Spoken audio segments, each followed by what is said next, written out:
We are here to serve our communities. We want it to be more than just a museum. Land of Iron, formerly the Tom Leonard Mining Museum and then the Cleveland Ironstone Mining Museum, reopened in January 2023. Since then, the museum's just gone crazy in terms of visitor numbers, our learning programme. It's had a complete revamp from new staff to new programmes and I think most importantly a new way of working with the community. We wouldn't be in this position without the help and dedication of some incredible funders. We've had the backing of Tees Valley Combined Authority, the North York Moors National Park and significantly the National Lottery Heritage Fund. We've had individual investors as well and private donors who have just been incredibly generous. We couldn't have got to this point either without our fantastic team of trustees, our incredible volunteer base, and just the dedication of a team. One of the things that the team are brilliant at is thinking creatively about generating smaller pots of funding.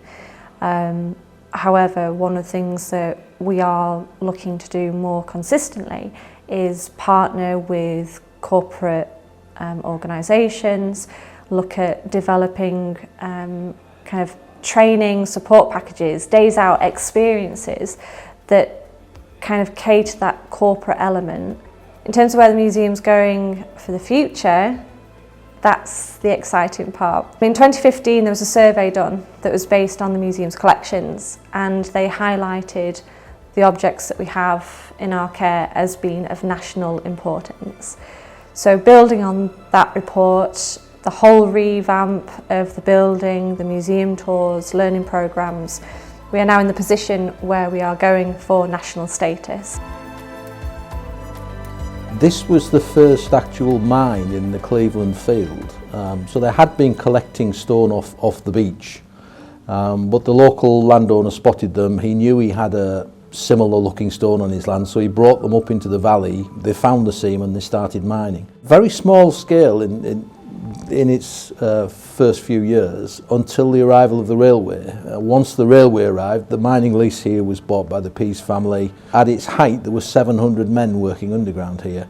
It's such a thing that shaped the whole area, the whole Teesside and North Yorkshire area. What this area did essentially was bring or help bring Britain into the modern world during the Industrial Revolution. It produced a huge amount of iron and steel. It produced ships, trains, rails, bridges, you name it, we made it. I work a lot with school children, I work a lot with the tour groups in here, and it's amazing how many people in less than a lifespan have forgotten what we had in this area. This gives people the opportunity to see where they came from, to understand why Teesside is what it is, or Teesside in North Yorkshire, to realise perhaps where their parents, their grandparents, their great-grandparents worked, the things that shaped their lives, the difficulties they faced, and the progress they made. What the tour allows us to do is to actually interpret that for people, to tell them what the conditions were like, to a degree to show them. You know, I mean, okay, this is not the longest drift in the world, but even just walking to the bottom of this gives you an idea of the feeling somebody had walking underground.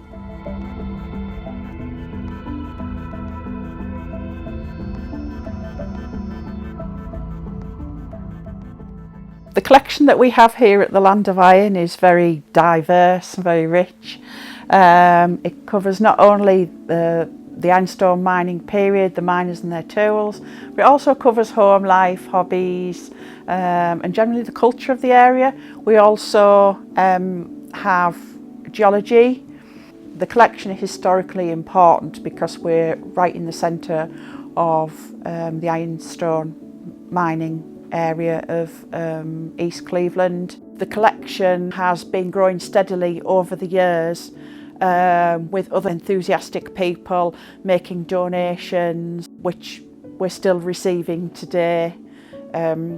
and it's created this very sort of vibrant and rich, varied collection of not only miners' tools, but also home life, and our fantastic collection of abandonment maps, which is historically significant and of national importance. The goal of the collection is to keep alive the history and the heritage and the culture of the area, so it's not lost. So it's to keep educating future generations of the origins of the area, why the area is here. A lot of the villages that are around East Cleveland only grew on the back of the ironstone mining activities, so it literally touches everybody in some way. We're adding to the collection that's on show all the time. One of our key aims in Land of Iron is to democratise the collection. That means to open it up for all. So we want to get as many of our artefacts out as possible for people to see and to really enrich that story. The role of education and outreach is to promote the industrial heritage of East Cleveland and also North Yorkshire and the wider Tees Valley area. We engage with schools, primarily primary schools, although in the last few years we have extended that to sixth form. We offer work placements for particularly college-aged children, and we deliver a variety of workshops here on site that cover the ironstone subject area, and then prehistory, the Romans, and also STEM-based subjects like geology. We welcome school visits during term time to school, from schools to come visit the museum. We also deliver workshops, activities during holiday times as well, which are aimed at families to bring down their children and bring themselves down to the museum as well, because we promote lifelong learning experiences here at Land of Iron. It's always amazing how many people in the local area will say when they bring their children, "Oh, I remember coming here when I was a child," and seeing how much we've grown and developed. We also do outreach sessions in schools. So just this last week, for instance, I went over to Broughton and delivered a STEM-based workshop for a class. It was a little bit cheaper as well for them to do that, rather than bring the children from the school on a coach for the afternoon down to the museum, because coach costs are so expensive nowadays. So we're really seeing the potential of outreach as an option for educational workshop delivery. Museum learning is very different to classroom learning. It's much more tactile, hands-on, and the potential of museums being able to engage children in their past, the possibilities are endless. It's instilling that sense of pride of the area that they come from in an area of such sort of high deprivation.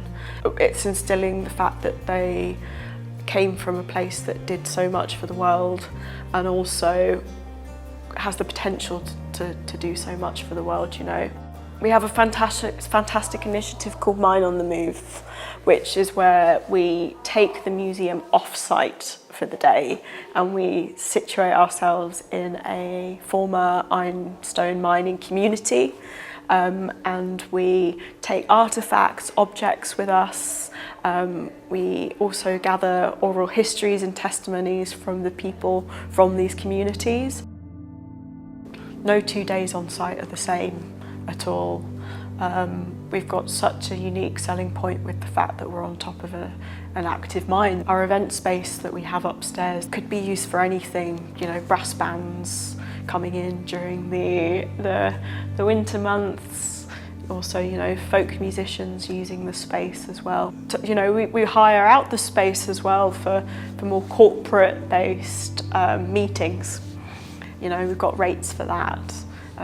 It's a living beast. Yeah. Land of Iron is an incredibly special place, not simply because of its location, but what it represents within the Tees Valley. It's the one museum that is dedicated to the ironstone industry, to the lives of the miners, their families, and the celebration of the work that they did to help build the world. I think that without Land of Iron, I'm not sure who would have the capacity to pick up this internationally important story.